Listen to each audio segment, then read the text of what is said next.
Welcome to the Bristol Fundraising Group for our online event with David Trumper, our Regional Manager for England and Gloucestershire from the National Lottery Community Fund. David, do you want to introduce yourself a little bit? Yeah, sure. Morning, everyone. Thanks, Emma, and thanks for doing the multitasking of getting people into the room whilst also talking simultaneously. So I'm David Trumper. I'm a funding manager for the National Lottery Community Fund. And I sit within a team that covers the Southwest region. There's probably about 15 or 16 of us that are working within the Southwest. We cover mostly reaching communities, which is the larger of the two programs. And I'll go on to talk a little bit about them as we go through. So thanks very much for inviting me along. I'm not going to talk at you for too long, I hope, maybe 15, 20 minutes. I'll talk a bit faster if I need to. I'll talk a bit slower if I need to as well, because I do talk quite quickly. And then I'm very much open to questions or comments on experiences with the fund, and I'll do my best to answer what I can as we go through. So I'll crack on and try and share some slides just to get us started. Let's bear with.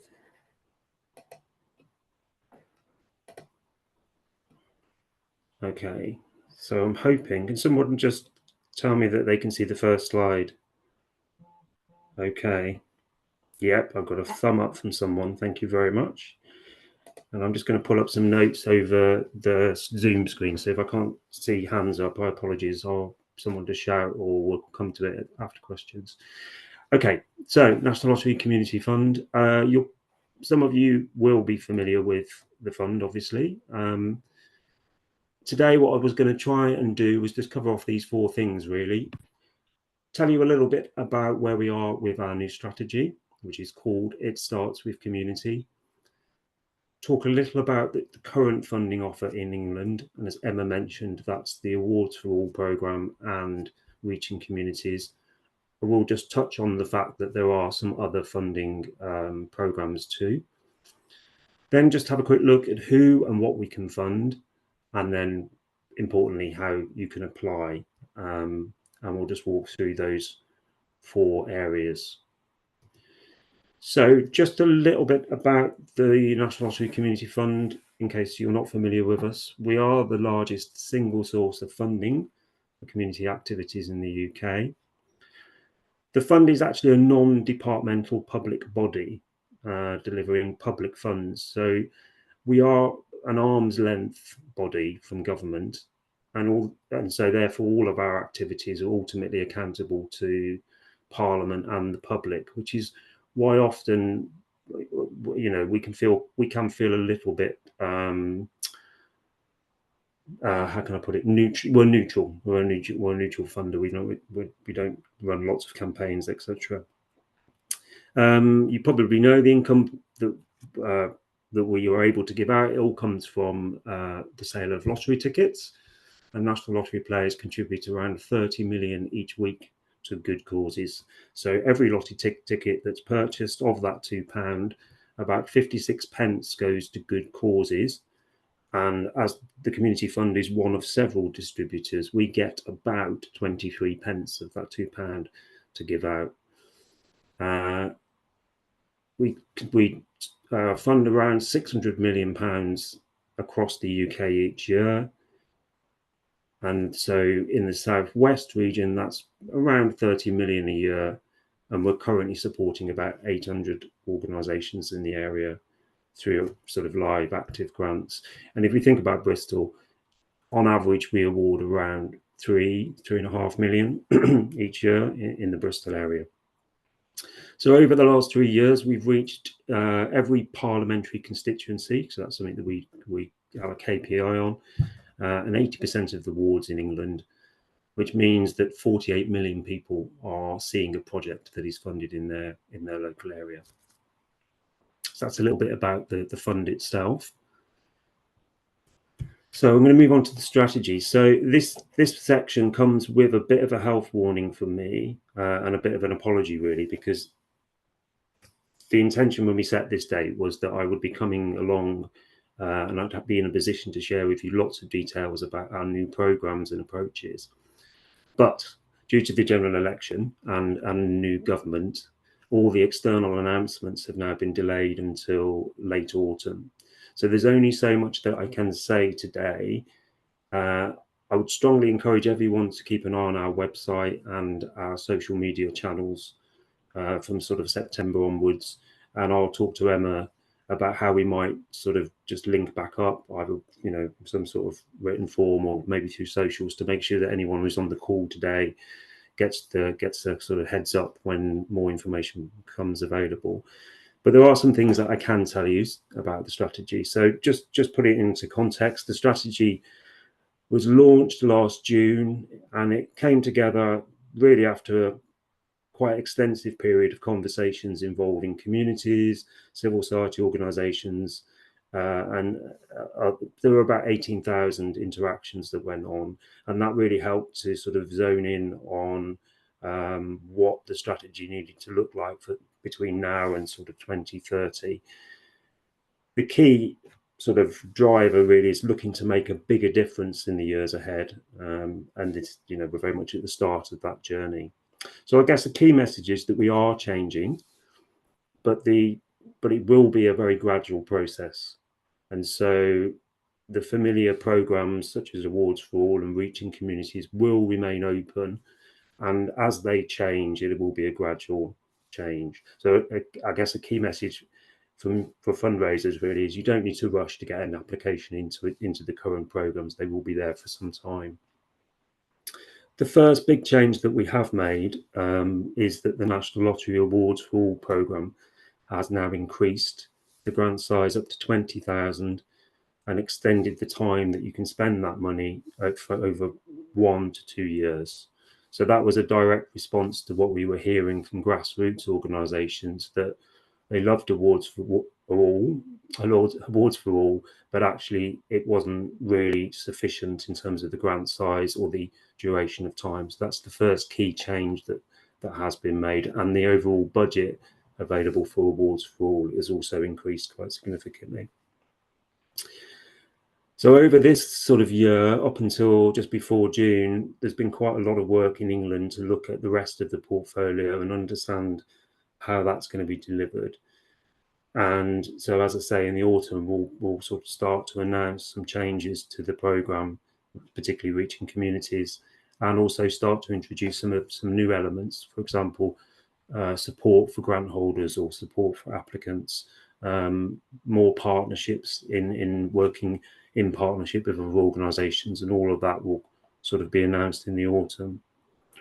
But I guess the key bit that I can sort of share is that there is definitely going to be a greater focus on investing most where there is greatest need and to help communities overcome barriers.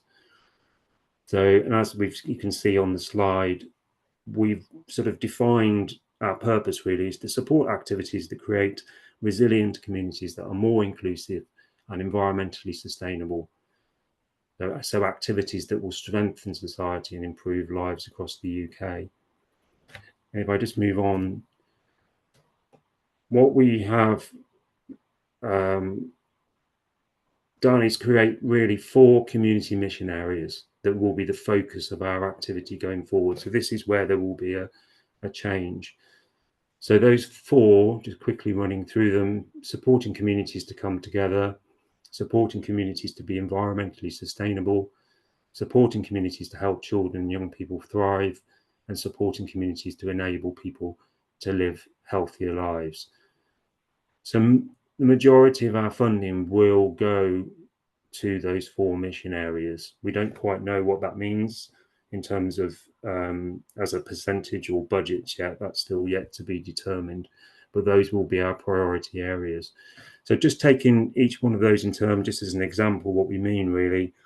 So supporting communities to come together, that's really about creating accessible, welcoming places, both physical and virtual, for people to meet, enabling people from all backgrounds to shape the future of their communities, and cultivating an increasing sense of belonging.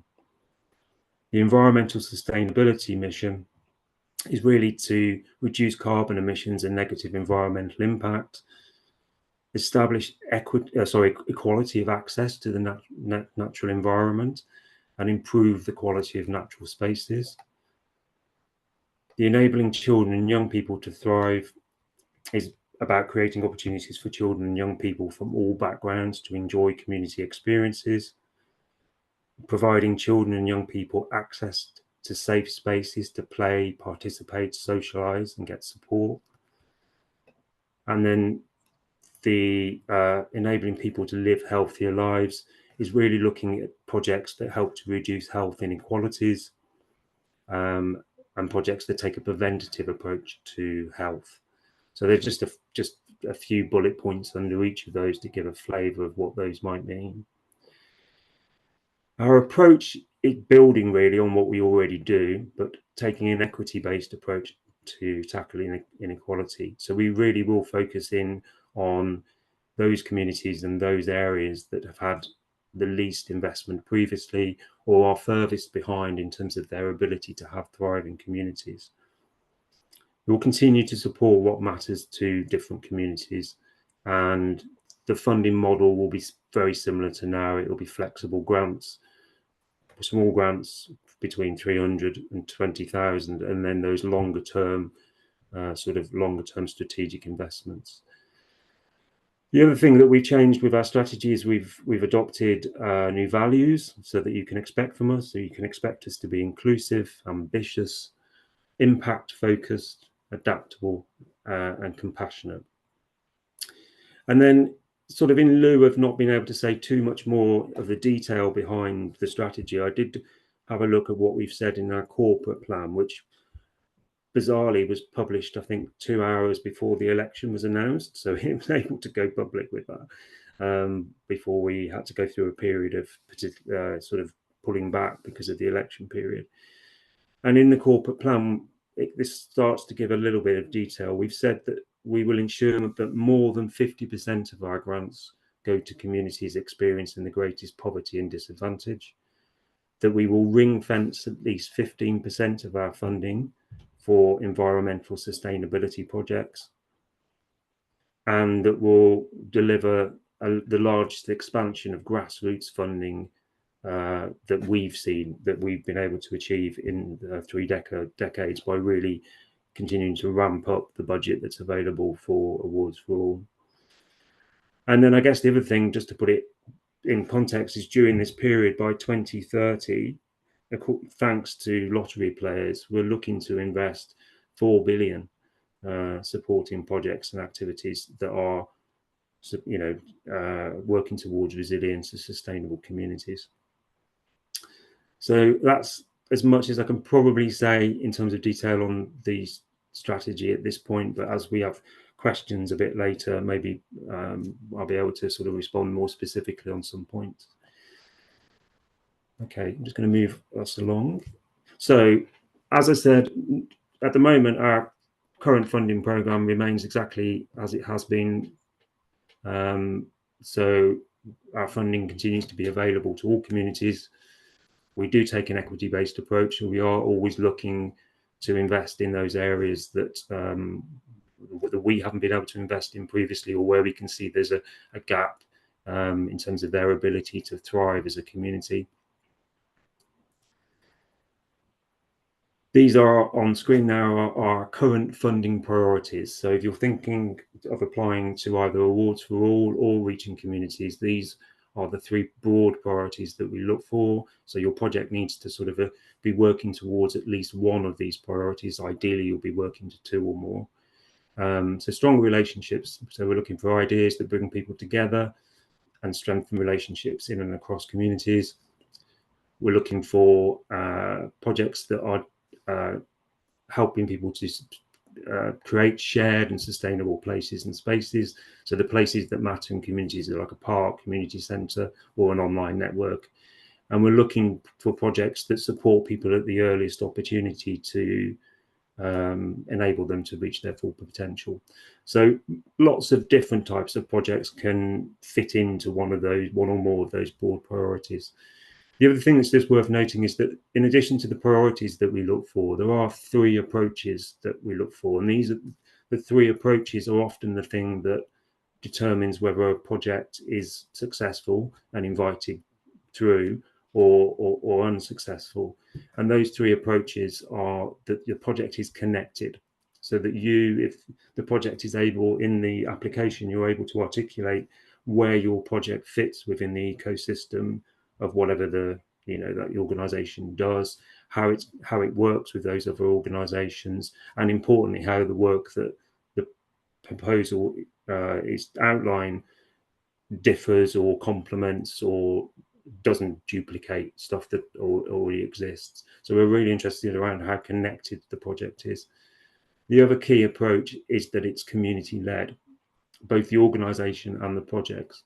So in terms of the project, we're interested in how you know this project proposal is the right solution or the right offer.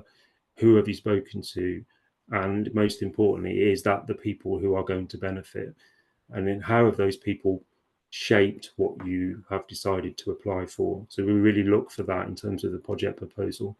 In terms of the organisation, we're interested in how do the people that benefit from the work that organisation does influence the running and the how that organisation is shaped, the governance, and how it sort of what it delivers for people. So we're really looking for that connection between the community and the project.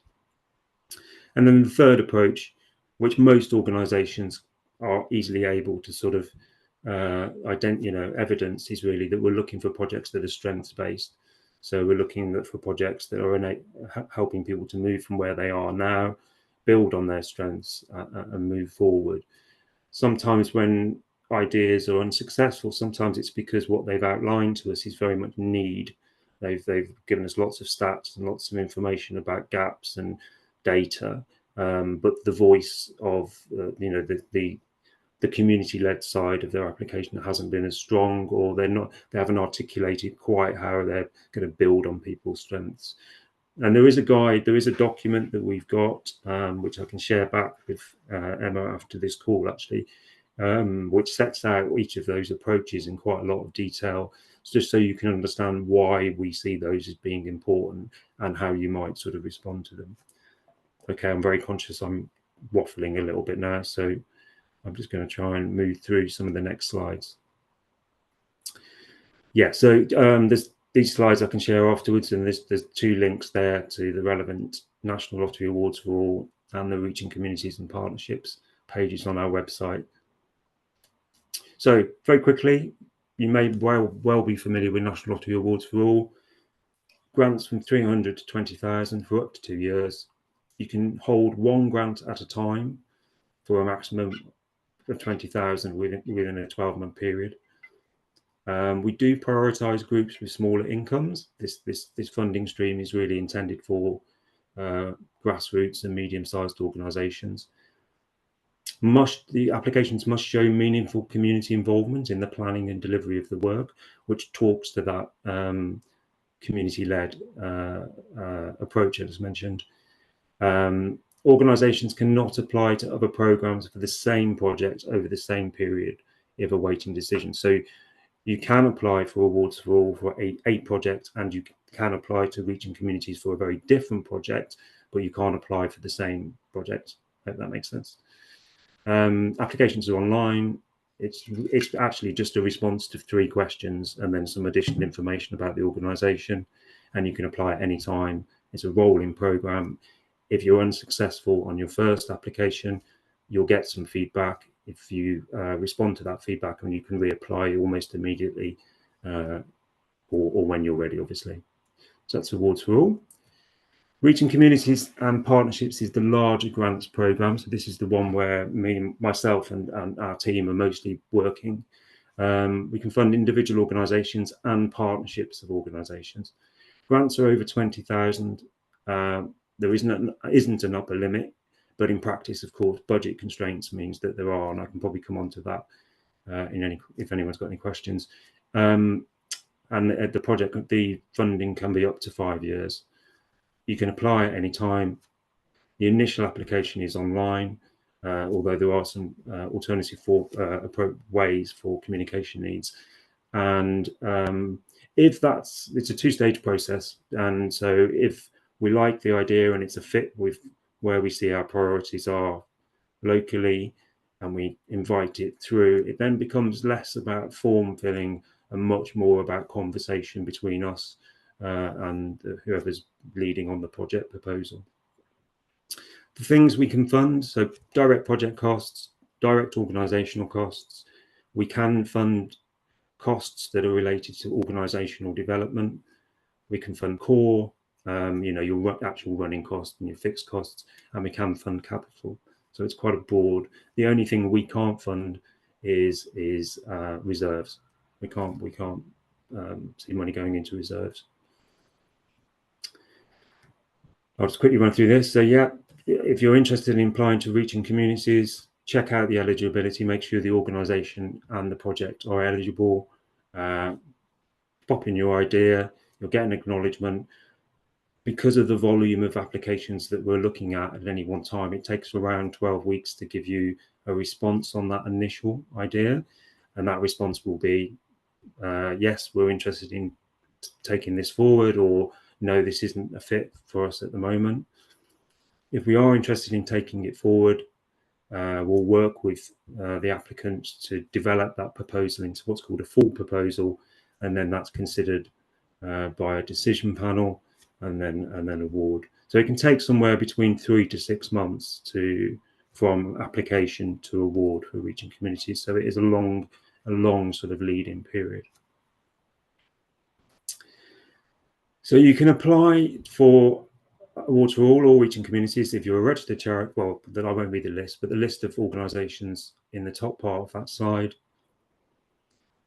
And then those that can't apply are listed in the second section, which is really individuals and sole traders, companies that can pay profit to directors, organisations based outside the UK, and organisations that don't have the right number of governance people in place. All of that's available on our website. The types of things we'll want to know, this is for reaching communities. As I say, awards for all is a simple, straightforward 3 questions. We ask a bit more for reaching communities, but it's all the type of stuff that you would expect us to want to know. So, what does your organisation do? What you'd like to do with the funding, where it will take place, who's going to benefit, what difference it'll make, how much money you need, and what you'll spend it on, and how long you need the money for. So it's really the types of questions that you would expect, really. And as I say, that's what if the application is eligible and it's a good fit for us, we'll ask for more information. And at that stage, we'll want a more detailed budget. We'll want more detail about how you plan to deliver the project. And we'll also want to just understand the overall financial position of the organisation. We would obviously, safeguarding is clearly going to be an important component of most of the projects that we fund. So we do require grant holders to have tailored policies in place that match the standards that we look for. And there are some links there for resources if you're in a position where you're needing to review or develop your safeguarding policy ahead of maybe making an application to us. And if you're successful with a reaching communities application, we do what's called a grant setup, which is where we literally set up the grant on our systems, but also talk to you about the terms and conditions that are within the grant, and then we'll just monitor that grant with you through the life of the grant, and that will look different depending on the type of the project. So sometimes it's just an annual report, other times it might be more regular check-ins, and often that's not because we're concerned about the grant or concerned about the project. It's often because we can see this potential for learning for us as a fund. So it's quite helpful for us to have more regular check-ins and learn what you're learning sort of in real time. That's my ramble. So I'm very happy now to stop sharing and come back and take as many questions or comments as you want to throw at me. Thank you very much, David, for that comprehensive run through the particularly reaching communities. We've started to have a few questions, and in fact, I've got a couple of raised hands already. So we'll take those first, and then I'll go to the questions that are in the chat. And there are a couple of things that I'd also thought of. So can we start with Natalie, please? I don't know if you want to unmute yourself or turn your camera on. Sorry, I put my hand up by mistake, so I will now try and work out how to put my hand down. But thank you, David. That was very helpful. Okay, you have to ask the question now. You've put your hand. No, I'm joking. Sorry, Emma. Not a problem. Sophie Kinsman, we've got actually loads of raised hands kind of coming in. Hello. So Claire. Hello, sorry, this is Sophie. Sophie, okay, lovely. Yep. David, hello, thank you very much for that. I am wondering what's the best way to go about deciding which programme to apply for? We've got a very exciting big project of development coming up we're seeking funding for. I was looking at reaching communities, and I can see, a couple of a good fit there. But then with you talking about the new strategy, I'm thinking, would that be a better fit? And how can I go about gauging that over the next month? I mean, what should I do? Should I, this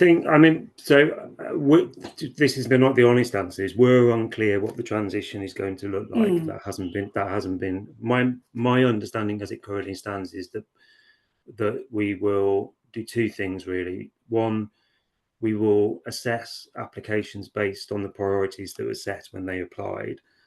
However, be mindful that we can transition projects that we think are a good fit for the new priorities to be assessed in that stream too. So in a sense, I think I would say to you, don't delay. If you've got a strong project proposal, submit it to us. And as our journey with you goes on, if we feel that actually that's a stronger fit for whatever the new program priorities look like, we'll have that conversation with you and sort of migrate it across into that assessment stream. Okay. It's the same money. So in essence, there isn't going to be a new budget. It's going to be the same budgets that we normally work with, just presented differently in terms of priority. So I wouldn't delay. I would submit that idea. And we're in that space as well. We're trying to understand how much do we kind of look to the future as well. And I think just submit when you're ready. Marvellous. Thank you. Thanks very much. Okay, can I move on to Claire Wickham? Right. Hi, I'm from the Centre for Deaf People in Bristol. We have a mix of deaf and hard of hearing staff and trustees. Thinking about an application process, is there the possibility of submitting an application that has some parts of it in BSL, obviously with a transcript and a voiceover, so as BSL videos?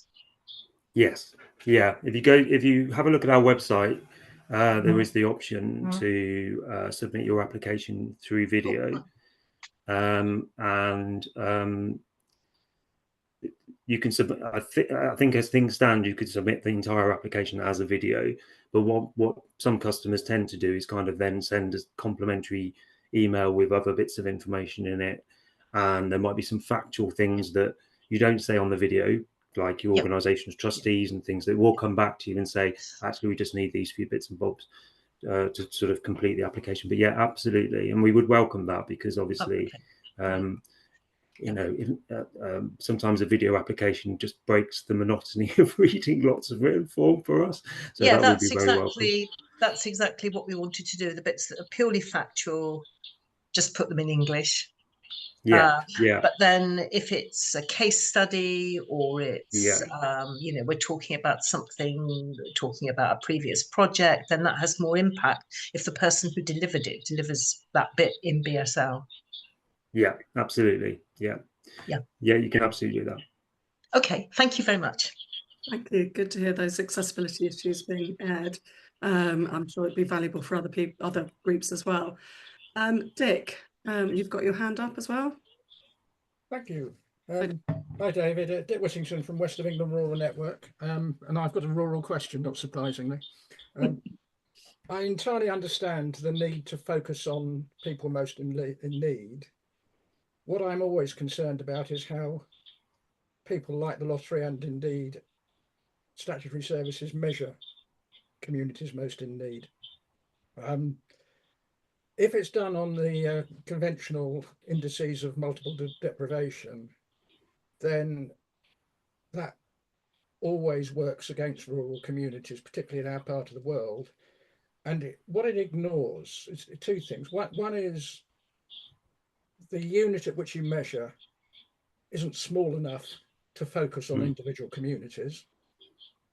And the other is, I accept in places like where I live in North Somerset, the general state of demographics is people are relatively well off. But within that, there is a significant minority of people who aren't well off, who are struggling.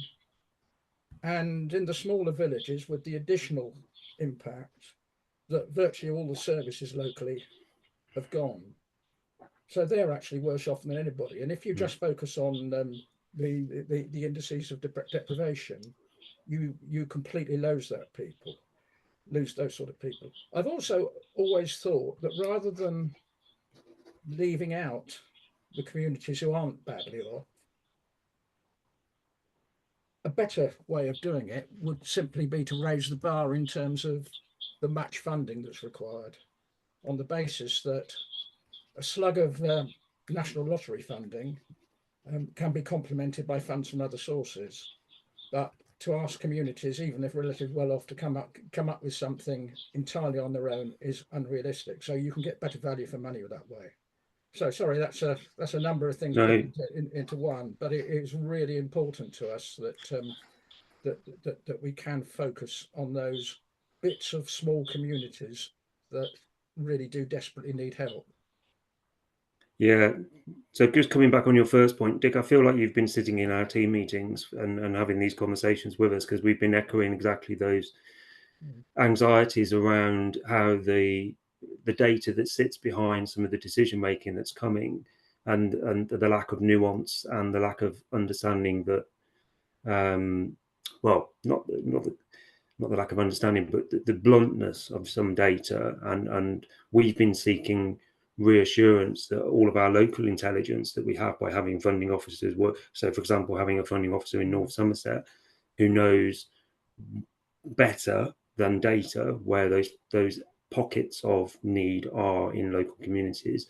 We've been seeking reassurance that that voice won't get lost, and we're receiving the reassurance that absolutely isn't going to be a blunt set of data. It's going to be a number of indicators that will sort of make up this picture, and actually the discretion will still sit with regional teams as to how they interpret and deliver that. So I think we'll continue to have that local kind of a more local understanding. And I had a second thought that's coming back on that. Can't remember that. Come on to the second bit, and the bit about Mac. That's a really interesting point, and I've written it down, and I will take that back, feed it into the machine, because I think that happens now, to be honest. So sometimes when we receive on the match funding, sometimes when we receive like an application for a village hall, one of the things we'll look at is what's the funding mix, how, for the want of a better expression, how affluent is that area, and therefore what is our expectation about how much fundraising they'll have done already, or what their capacity is to get other funding, versus if we were looking at an application for a particular area that you just knew wouldn't have that social capital to pull on, then we wouldn't have that same expectation. So I think that nuance will still be there, I think, but it's a good, I will feed that back into the England portfolio review team. I think it's quite a good suggestion for them to consider. Thank you.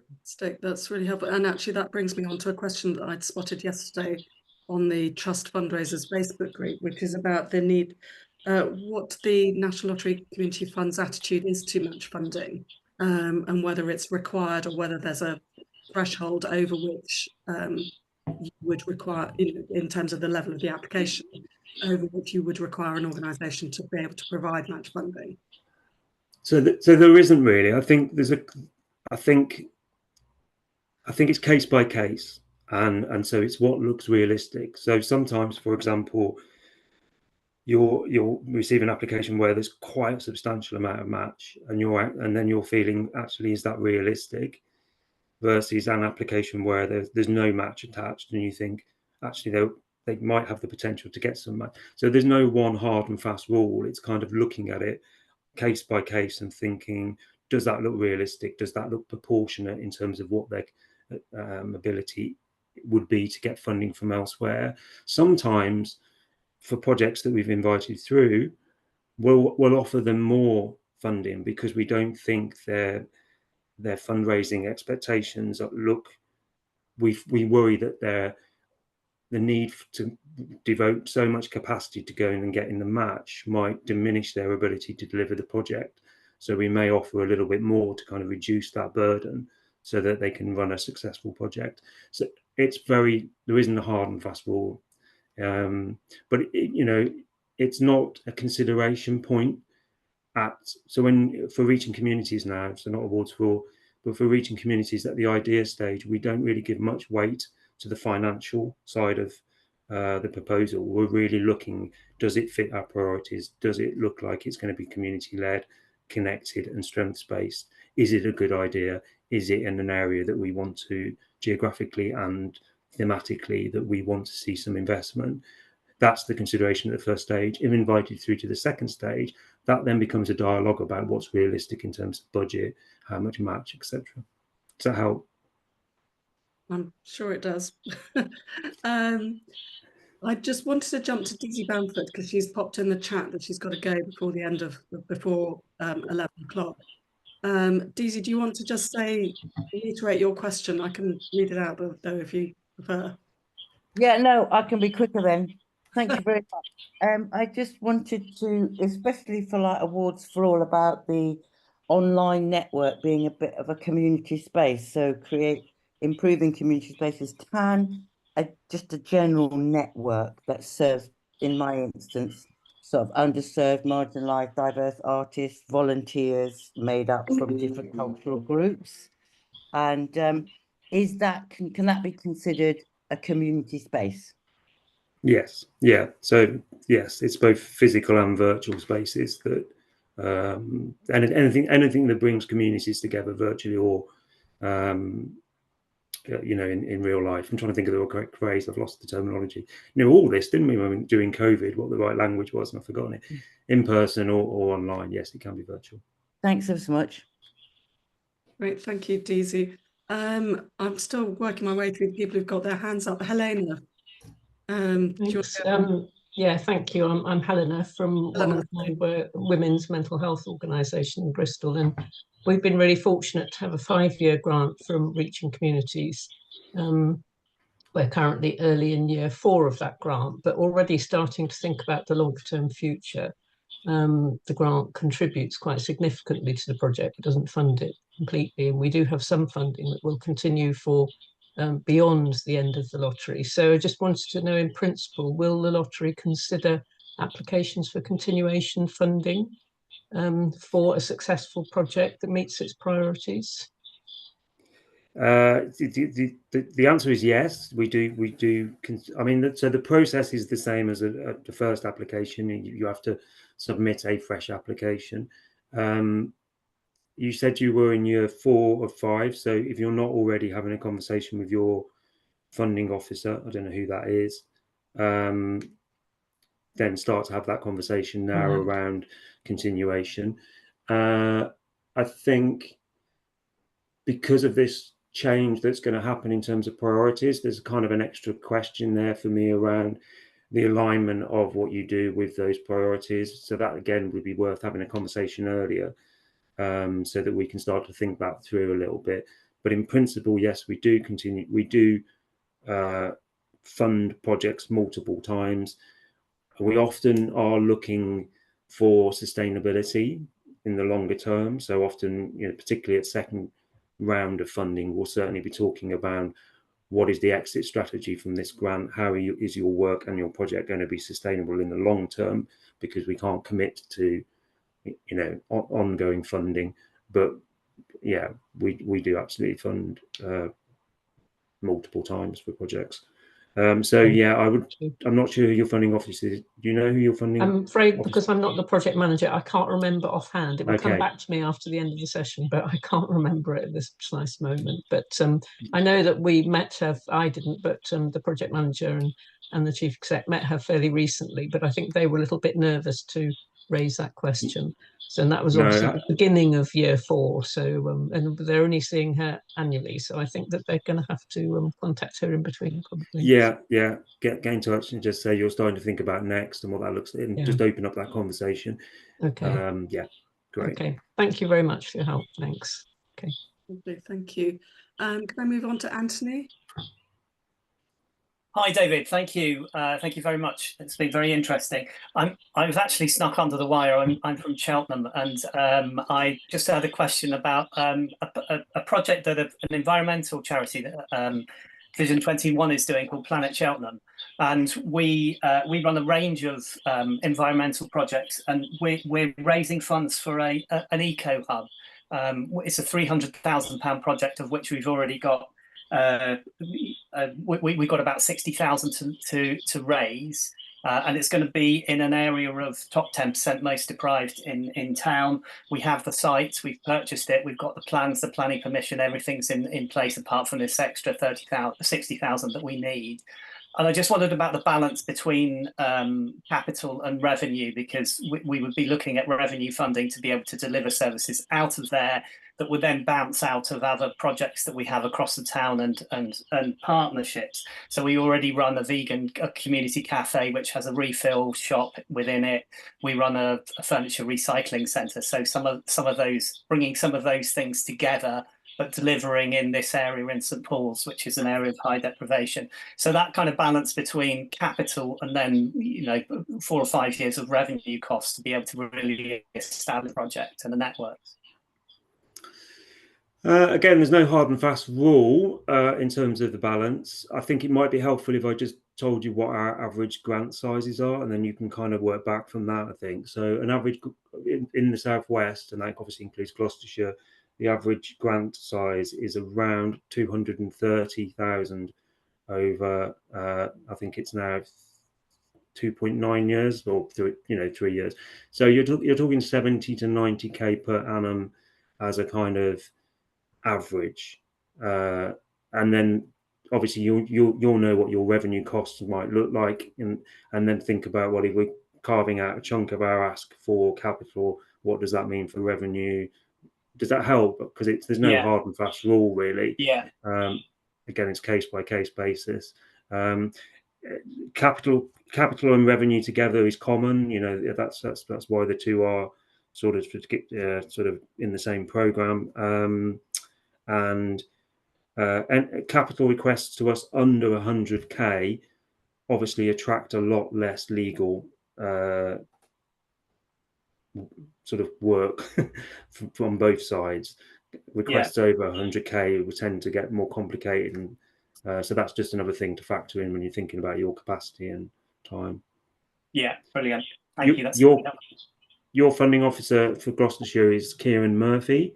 Yeah, I know. You're not already. Yeah, so definitely have a chat with him. Yeah, he can have a chat and think about where investment is currently at. Is this something that is a gap that we're looking to fill?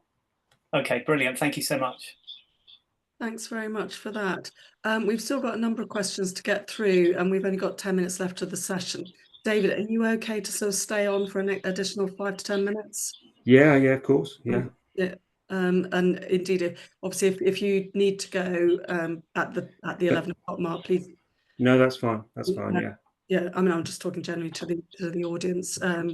But as I said at the beginning, this session will be recorded and uploaded in due course. So if you miss anything, you can always revisit it. I've still got a couple of people with their hands up. Louise Allison. you want to go ahead? Yeah, thank you.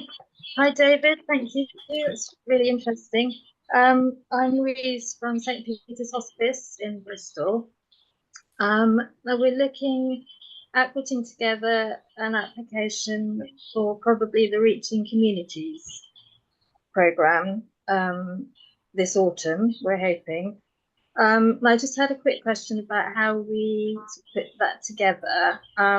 We were planning on doing the application form, but perhaps doing a little supplementary video as well.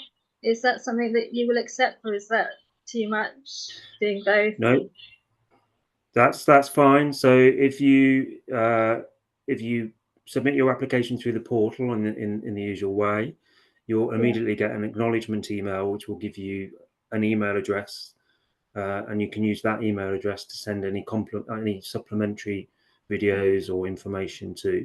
If it's a large video file, we'll probably send you a link for a folder where you can put that video rather than trying to send it through email. But yes, you can absolutely send through any material that you think will complement your application. Okay, great. Thank you. Okay. It's a quick one from me. Okay.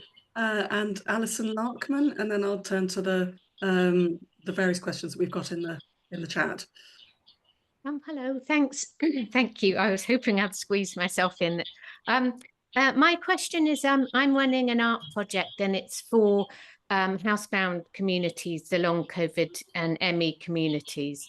So it's national, and I'm aware we've had over 100 people participate already, and we're expecting 1,000. And my feeling is it's going to be as dispersed as we've got already. So how does that sort of fit with placing it into a geographical location for the application? Yeah, so if your sounds like a great project. Sorry, I should have said that as we've been going through. They all do sound great projects. I'm not trying to be kind of like get through the time. If your project isn't sort of geographically based, so it's UK wide, if you go to our website or just key in Reaching Communities, go to the England section, you will find, no, not the England section, just go key in Reaching Communities. There's a UK wide equivalent of the regional program, if that makes sense.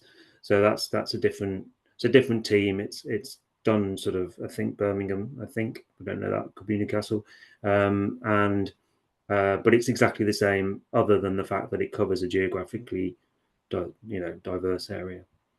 Could I be really cheeky and squeeze another question in just about that? We're a new project. It's very much outside of art. So I'm just wondering, is there a chance we could go for awards for all, and then what appears to be a longer term process with the other one? Can we do that at the same? Can you do that at the same time? So you have one that helps with more immediate identified objectives, and then enough then you're working on another one that's for the bigger picture. So you can apply for a project that's different from what you're applying to us for. In reality, though, I can tell you that what we would do is we wouldn't begin to assess your Reaching Communities until your awards for all. Well, we would come back to you and say, you've got an active awards for all. We'd like to see how that progresses before we start to. So it might not work against you, but it might not help you in terms of your timelines.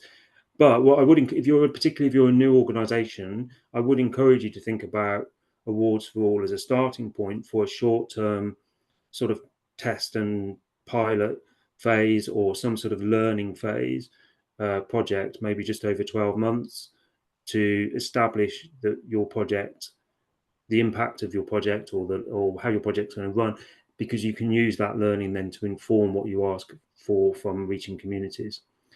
Because one of the things we'll consider when we look at a Reaching Communities application is the financial history of the organisation.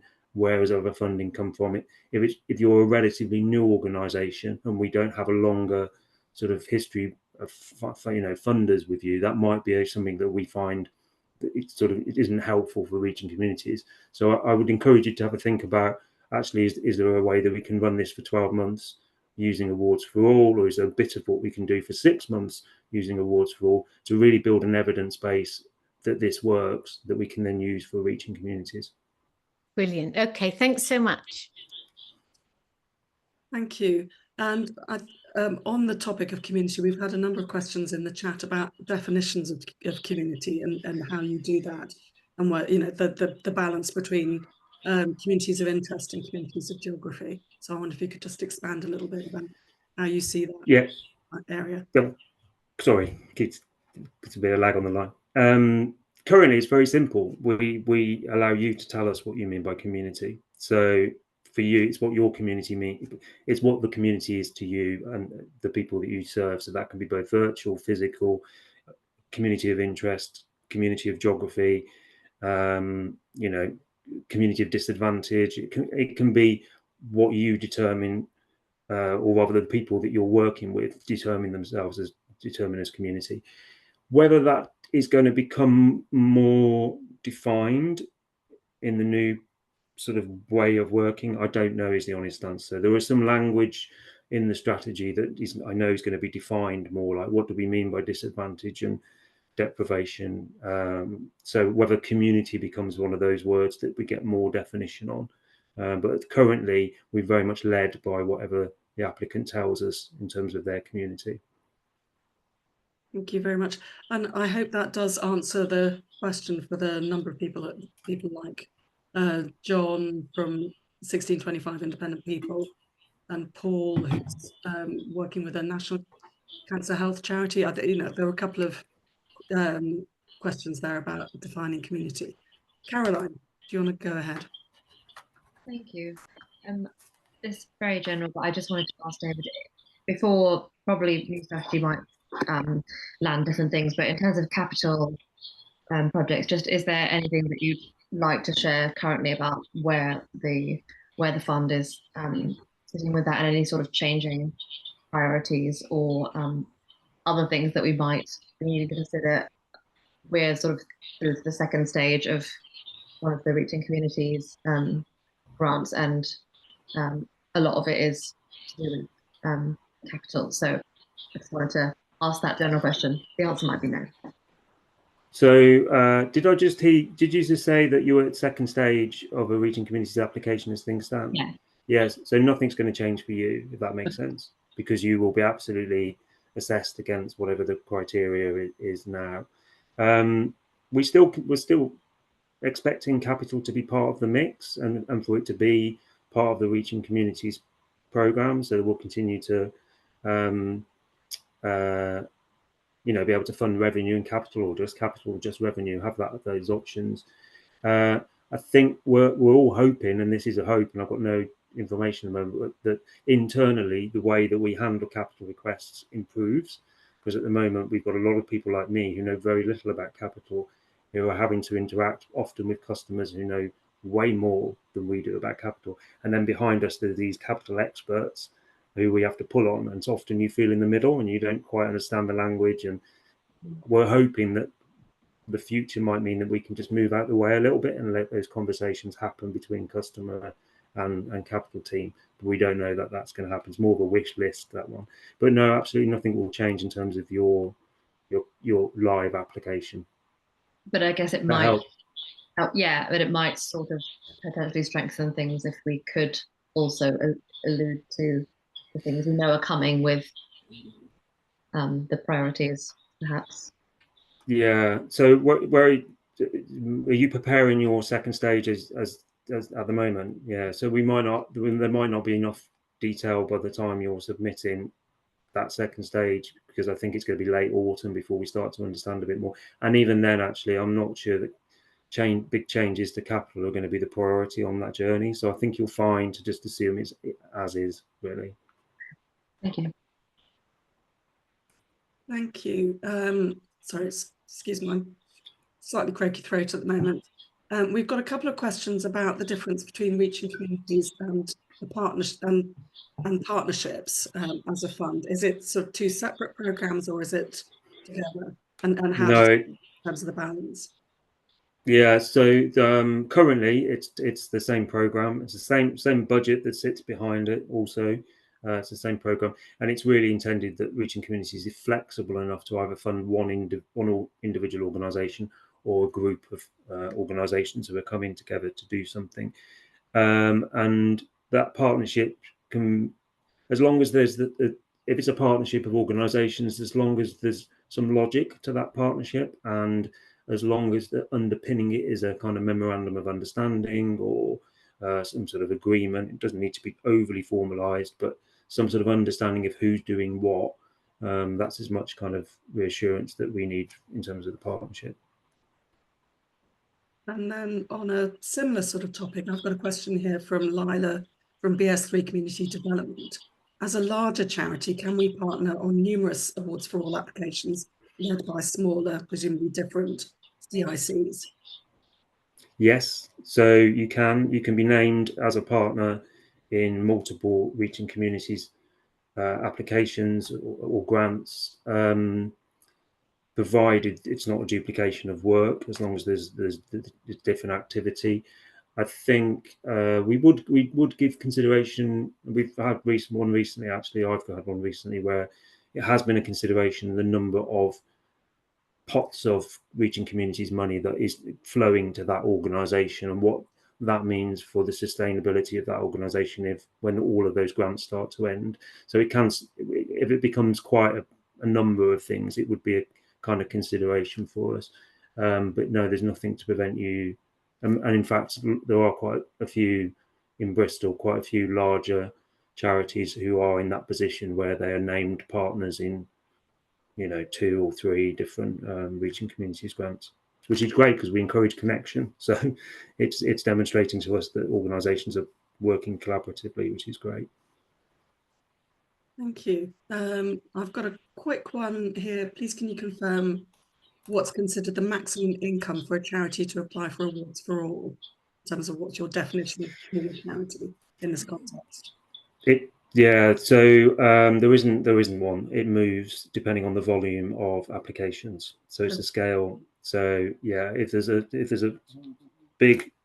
a high volume of applications, they'll slide that scale, and that's not something that I know at any given point what that scale is. I think during a very peak time last year, I think they were a bit more explicit on the website and said what that amount was to help organisations. So it's always worth just double checking the website before, even if you've been working on an application for a while, it is worth just checking that the criteria or the messaging hasn't changed just before you submit. Just make sure that there hasn't been any further announcement. There are things, so I didn't mention this just briefly, but Awards for All can sometimes the funding from Awards for All is also used to mark special occasions, like we did Windrush and Eurovision last year and the King's coronation as 3 examples. And what that means is that the capacity, we get a large number of applications that come in relation to those, and that kind of, creates a huge volume overall. I'm waffling now, so I'm going to stop answering that question. Well, one biggie is to round us off on. Kelly Thomas asks, can you describe what a resilient, sustainable community looks like, and what we need to do to measure, to evidence impact? So, yeah, that's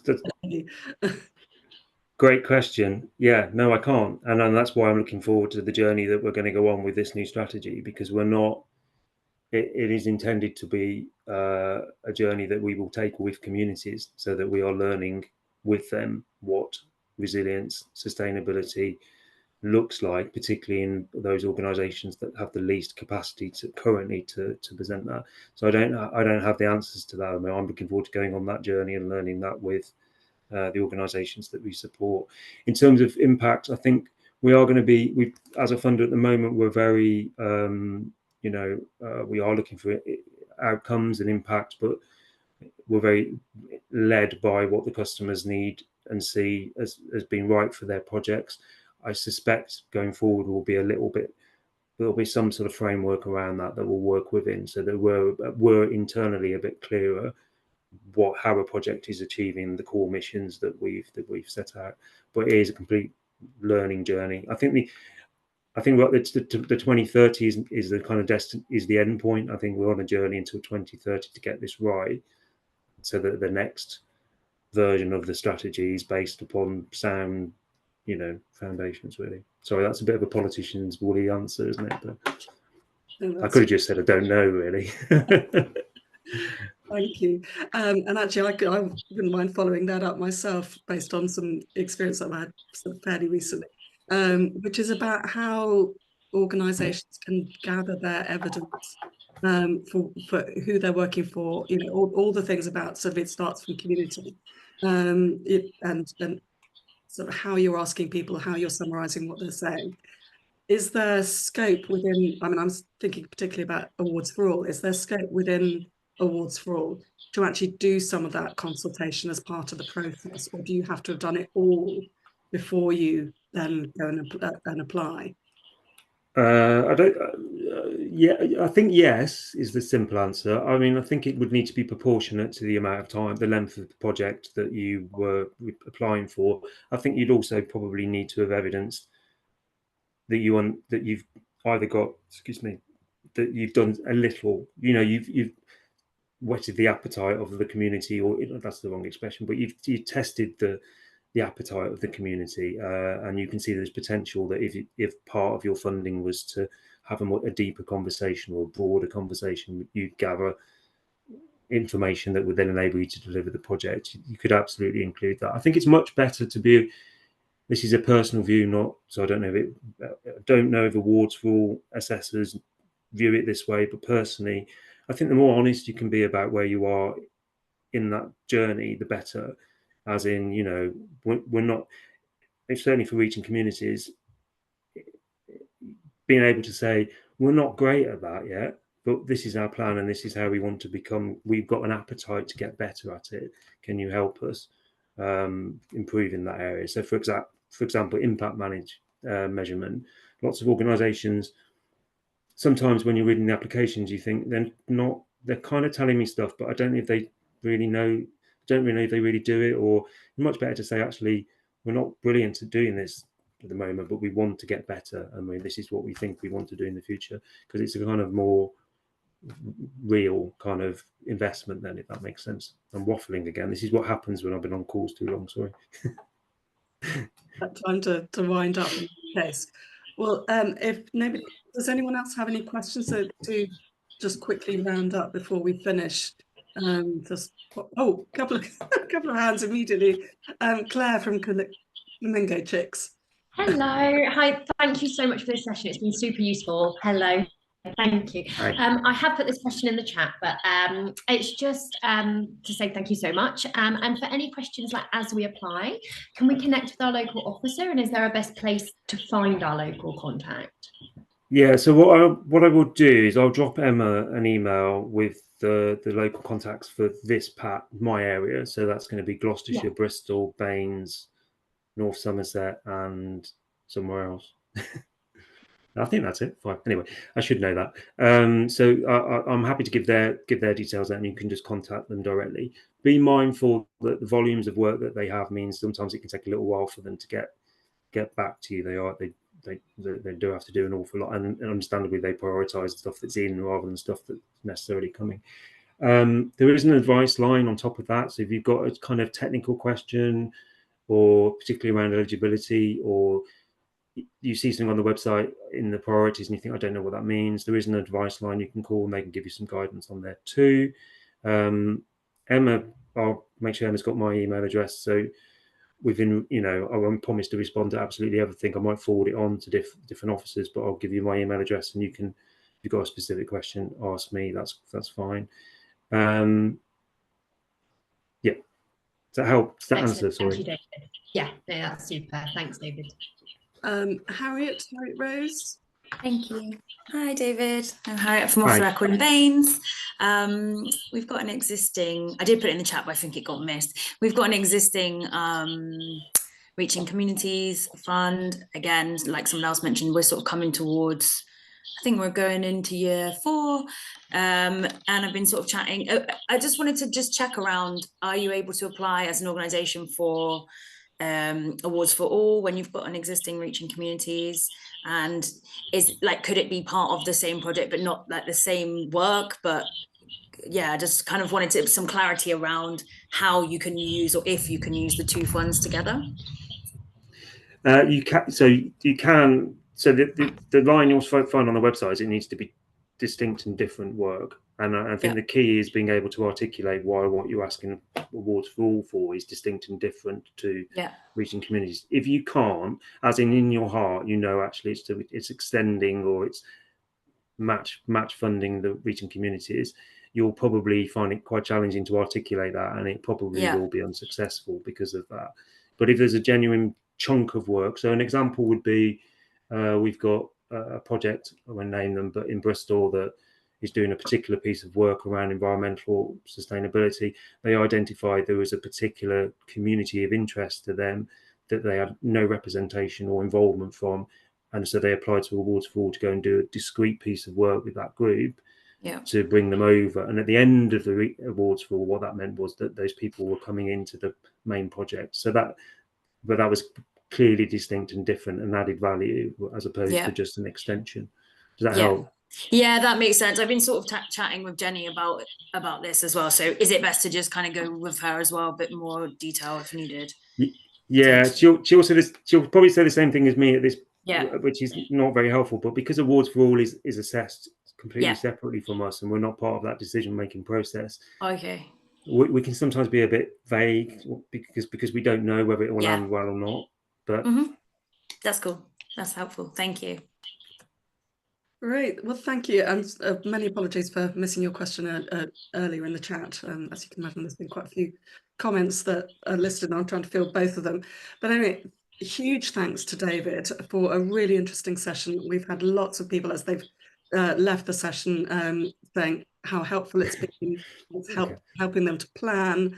Very interesting and all that kind of thing. So huge thanks to you, and please do drop me a line with anything else you feel that we can share.